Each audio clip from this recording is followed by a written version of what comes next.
Abra sua Bíblia aí em Tiago. Nós vamos ler o versículo 6 do capítulo 1. Tiago, capítulo 1, verso 6, é o texto que vamos meditar nessa manhã. Outros textos bíblicos estarão na projeção, se você quiser acompanhar ou marcar, ou depois revê-los para rever novamente a mensagem, você terá a oportunidade. Mas nosso primeiro texto que vamos estar aí usando para nossa reflexão, início da nossa reflexão, esse texto então de Tiago, capítulo 1, verso 6, que eu convido você a ler junto comigo. Nós vamos ler uma só voz, um texto pequeno.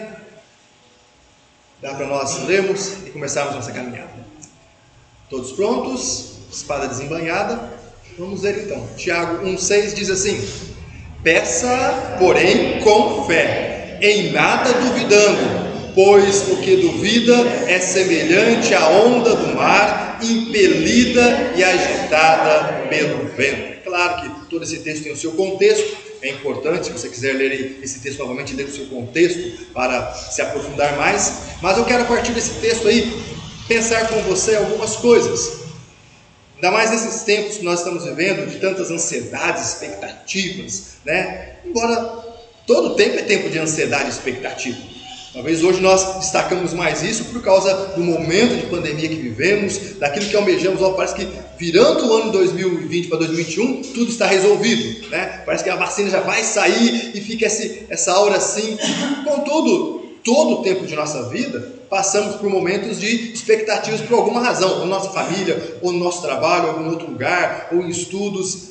Nossa vida é uma vida de ansiedades, expectativas, medos, e tudo isso devido às lutas que passamos.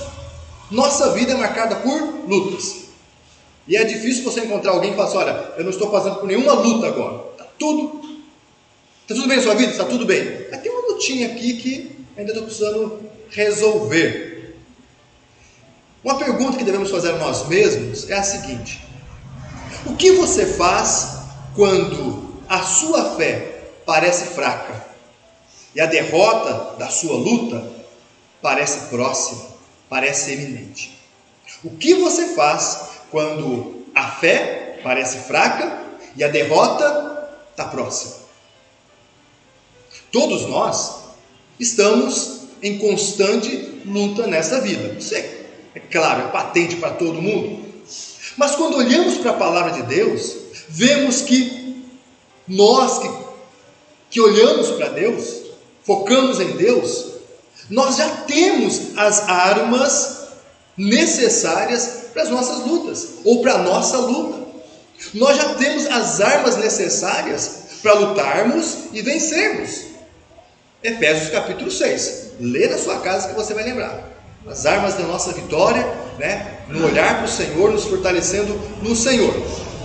O que diz o bom senso então? Você sabe que você tem luta, você sabe que você tem as armas. O bom senso, nem precisa de uma revelação espiritual para isso. O bom senso diz que quando em momentos de luta, o primeiro passo para vencermos essa luta é reconhecer a fonte dessa luta. Da onde está surgindo essa luta?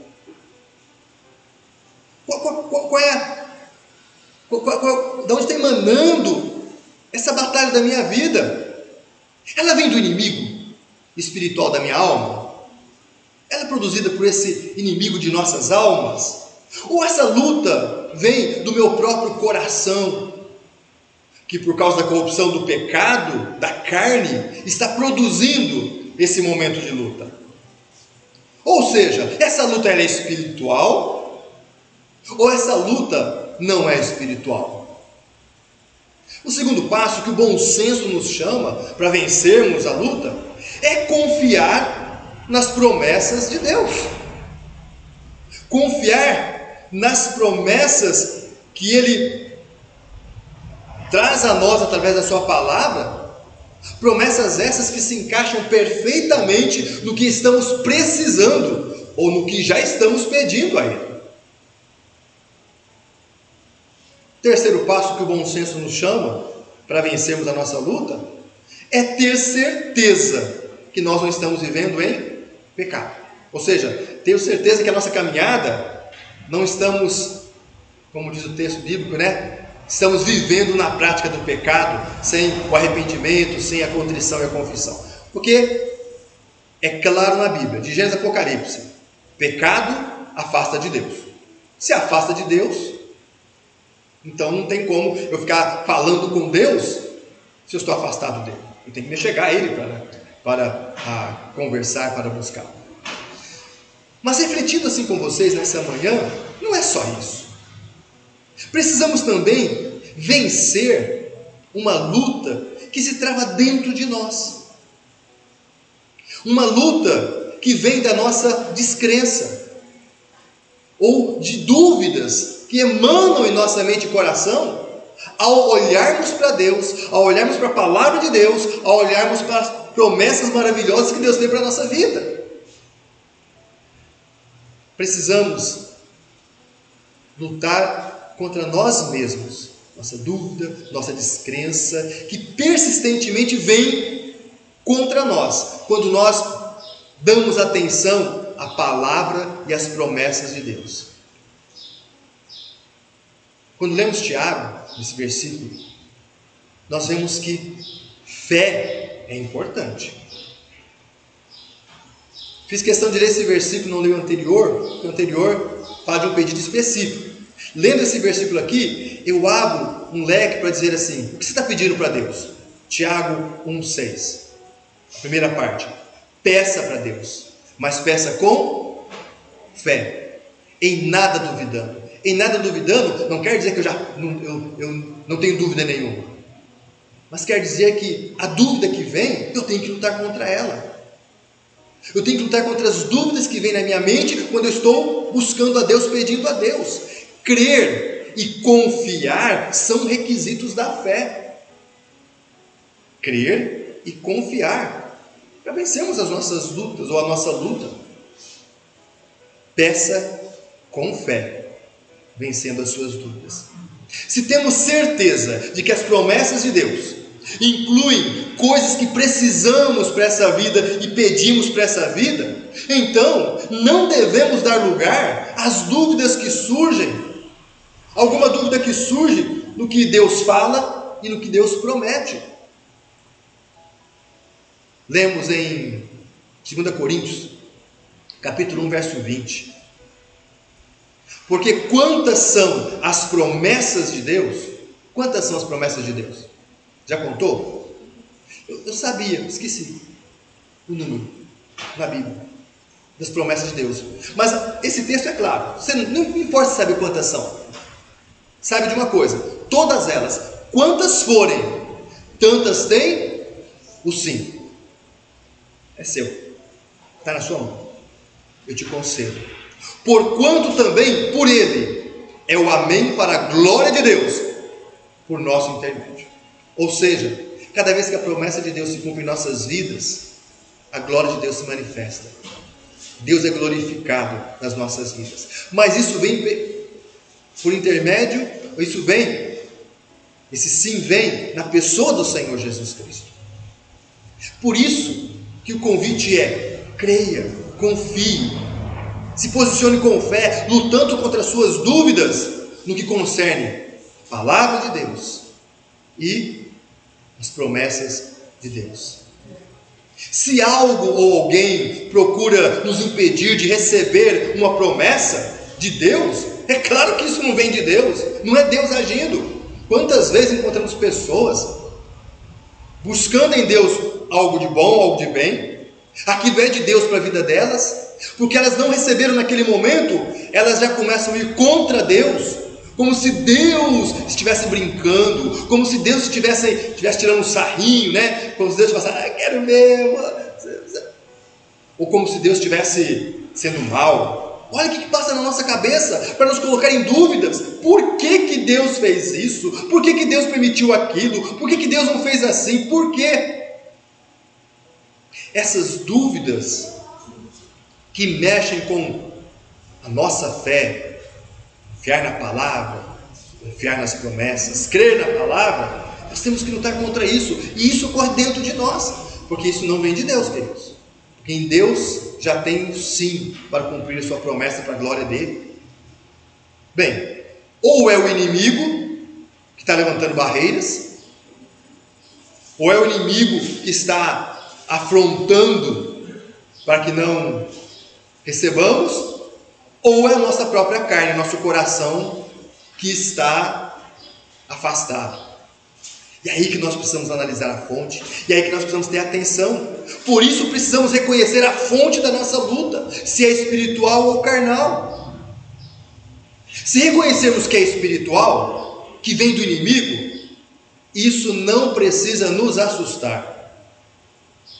Isso não precisa nos admirar. Nossa, isso é do inimigo. Não, isso é normal. A própria palavra de Deus diz que as ações do inimigo contra os seres humanos, e principalmente contra os servos e servas de Deus, é evidente neste mundo. Afinal, este mundo está nas mãos dele.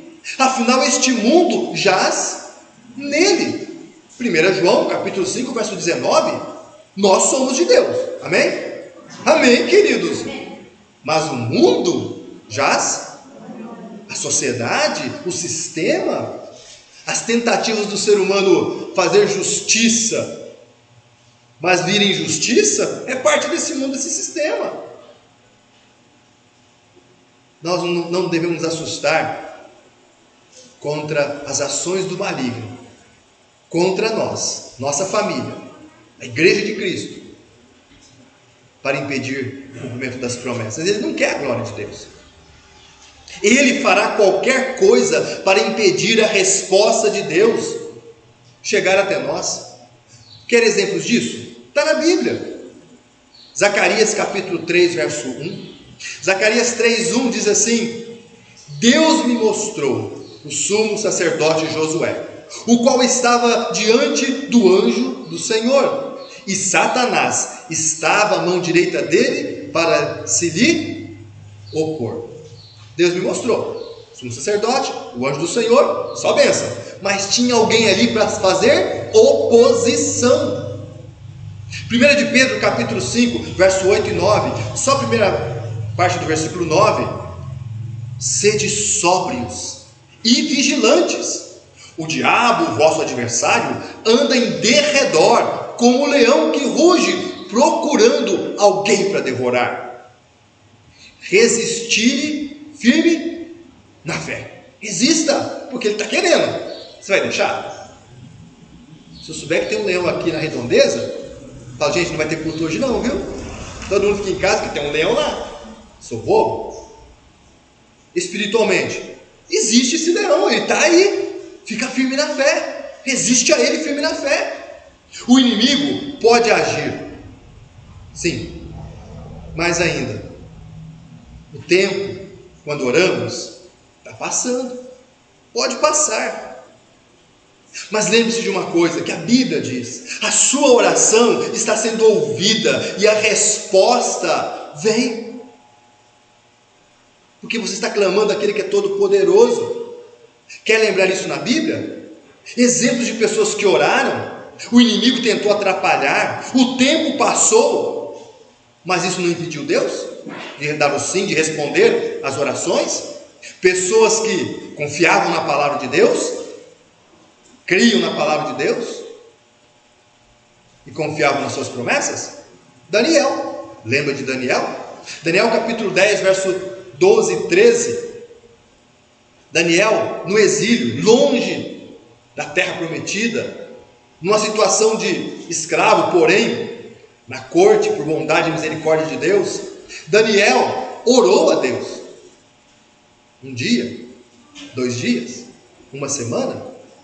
Então me disse: não temas, Daniel, porque desde o primeiro dia em que aplicaste o coração a compreender e a humilhar-te perante o teu Deus, foram ouvidas as tuas palavras, e por causa das tuas palavras é que eu vim. Verso 13: mas o príncipe do reino da Pérsia me resistiu por 21 dias. Porém Miguel, um dos primeiros príncipes, veio para ajudar-me, e eu obtive vitória sobre os reis da Pérsia. Quanto tempo Daniel orou? 21 dias. Paulo via em sua carne o inimigo espinhando ele, perturbando quanto ele. 2 Coríntios capítulo 12, verso 8. Paulo orou. Quantas vezes? Você sabe de cor. Mas eu vou ler aqui para você, porque tem que ir na palavra, confirmar com a palavra. Diz Paulo: por causa disto, 3 vezes pedi ao Senhor que o afastasse de mim. E a resposta veio na primeira vez, na segunda vez, mas depois da terceira vez, tempo passou. Elias orou para chover. Quantas vezes? Quantas vezes Elias orou para chover no período que a terra estava ressecada? Já há tempos. 1 Reis capítulo 18, verso 42 a 44. Subiu Acabe a comer e a beber. Elias, porém, subiu ao cimo do Carmelo e, encurvado para a terra, meteu o rosto entre os joelhos e disse a seu moço: sobe e olha para o lado do mar. Ele subiu, olhou e disse: não há nada. Então lhe disse Elias: volta lá. E assim por 7 vezes. A 7ª vez disse: eis que se levanta do mar uma nuvem pequena, como a palma da mão de um homem. Então disse ele: sobe e dize a Acabe: aparelha o teu carro e desce, para que a chuva não te detenha. Jesus, no início do seu ministério, foi para o deserto orar, e lá durante 40 dias, ele orou ao Pai. Mas esses 40 dias de oração ao Pai, foram oração também de lutas contra o inimigo. Com certeza, estavam querendo evitar que nele cumprisse a promessa. Mas é impossível que a promessa deixe de se cumprir na vida dos servos de Deus, quando estes servos de Deus, com fé na palavra, com fé nas promessas desse Deus que é fiel, esperam nele e permanecem nele. Lucas 4:2. Durante 40 dias, sendo tentado pelo diabo, nada comeu naqueles dias, ao fim dos quais teve fome. E se você ler o contexto, ele venceu, suas orações foram ouvidas, saciado espiritualmente, saciado no seu físico, ele inicia seu ministério com poder, com graça. Uma coisa que nós precisamos lembrar, queridos, que a própria Bíblia diz, que é na nossa perseverança que nós vencemos. E vai além, é na nossa perseverança que nós ganhamos a nossa alma. Lucas capítulo 21, verso 19. Então, querido, então querida, nessa manhã, meditando a partir de Tiago capítulo 1, verso 6, dizendo a você assim: peça com fé, vença as dúvidas. Então, eu volto a dizer, creia na palavra de Deus, confie nas suas promessas, coloque seu coração nisso. Se a fonte da sua luta, se a fonte do seu problema é a carne, é um pecado, confie então na palavra de Deus. 1 João 1,9, 1 João 9 é muito claro, não conta quantas vezes pecamos, mas exalta quantas vezes nos colocamos de joelhos, arrependidos, contritos, com a disposição, com a vontade de não pecar mais e buscando força para vencer o pecado, e arrependidos buscamos santificação mediante o sangue de Jesus, e baseados não na nossa fidelidade, mas na fidelidade dele, levantarmos, nos colocarmos em pé, certos do perdão. 1 João 9, se confessarmos os nossos pecados, ele é fiel e justo para nos perdoar os pecados e nos purificar de toda injustiça. Aqui não diz quantas vezes pecamos, mas aqui diz todas as vezes que dobramos os nossos joelhos e confessamos arrependidos e dizemos: Pai, eu não quero isso para a minha vida, eu quero lutar contra isso, eu quero vencer esse pecado, Deus, eu quero ter uma vida mais santa, Deus, eu não quero continuar assim. Quando eu fico em pé, pela graça e misericórdia de Deus em Cristo Jesus, eu sou perdoado e justificado. Graça grande é essa. Então eu não preciso continuar vivendo na prática do pecado. Se a fonte é o pecado, tem solução. Se a fonte é o maligno, tem solução. Tiago capítulo 4, verso 7. É só confiar na palavra de Deus. Tiago 4, 7 diz assim: sujeitai-vos, portanto, a Deus. Opa, não vou sujeitar a minha carne, a minha vontade, a sociedade, o que o mundo quer, o que a sociedade quer, porque o mundo já é maligno. Não vou me sujeitar ao que os outros falam, deixam de falar, pensam, deixam de pensar. Não vou me sujeitar nem mesmo ao que eu, meu coração, meu ego pensa, quer e deixa de querer. Sujeitai-vos a Deus, sua palavra, sua vontade. Mas, quer resistir? Resiste ao diabo. Porque quando você resiste ao diabo, sujeitando-se a Deus, o diabo foge. Tem cristão fugindo do diabo. Por que tem crente cristão fugindo do diabo? Com medo do diabo? Por quê? Porque não está crendo na palavra de Deus. Porque não está confiando nas promessas de Deus. O que Deus promete aí para você? Se você está submisso a Deus, na vontade de Deus, aonde você for, se tiver um maligno lá, você resiste a ele. O que ele tem que fazer? Sair. Você vai numa casa, no poder de Deus, porque você está com Deus, você está sujeito a Ele, você está submisso a Ele, submissa a Ele, seu coração está nele. Você chega lá, quem tem que sair? Não é você. Deixa eu sair daqui que eu senti uma coisa estranha. Não vou lá não, porque lá eu sinto uma coisa estranha. Queridos, cristãos que não creem na palavra, não confiam na promessa, ele vai fugir. Então, queridos, o que eu posso dizer novamente? Confia na palavra de Deus, pois a confiança vai te levar à prática. Quem diz que confia, mas não vai, não está confiando. Quem diz que crê, mas não pratica, não está confiando, não está crendo. Jesus Cristo afirmou que a prática da sua palavra nos leva a vencer as tempestades da vida. Falamos isso semana passada, Mateus capítulo 7, verso 24 a 27. Quem crê na minha palavra e constrói a sua casa nela, na rocha, vai vir tempestade, vai vir ventos, contudo, não cai. Querido, lute a boa luta da fé. Lute essa boa batalha da fé, porque vale a pena. 1 Timóteo capítulo 6, verso 12. 1 Timóteo 6, 12, Paulo falando ao jovem pastor Timóteo, Paulo diz assim: olha, na nossa fé nós temos um combate a realizar. Combate pela fé. Combate na fé. Esse combate é bom, porque o resultado dele é vitória.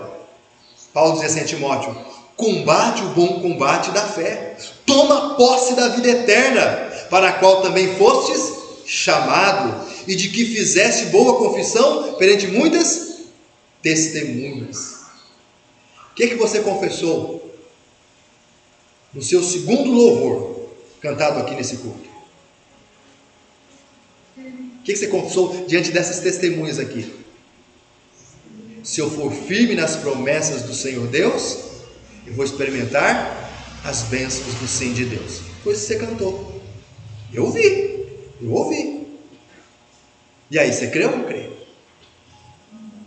Deixa eu concluir aqui, queridos. Eu termino com duas palavras do Senhor Jesus Cristo. E essas duas palavras estão na Bíblia. Não vou falar de cor. Não vou dizer que eu li num livro qualquer. Está nesse livro santo chamado Bíblia Sagrada. Crê nesse livro. O que Jesus Cristo diz em Marcos capítulo 11, verso 22 e 23? Diz assim: ao que Jesus lhes disse: tende fé em Deus. Porque em verdade vos afirmo que se alguém disser a este monte: ergue-te e lança-te no mar, e não duvidar no seu coração, mas crer que se fará o que diz, assim será com ele. Essa fé começa onde? Em Deus. Essa fé começa em Deus por quê?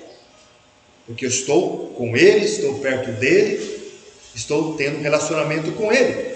E aí então, concluindo essa ideia, João capítulo 11, 40, a segunda palavra de Jesus Cristo, diz assim: respondeu-lhe Jesus: Não te disse eu? Se creres, verás a glória de Deus.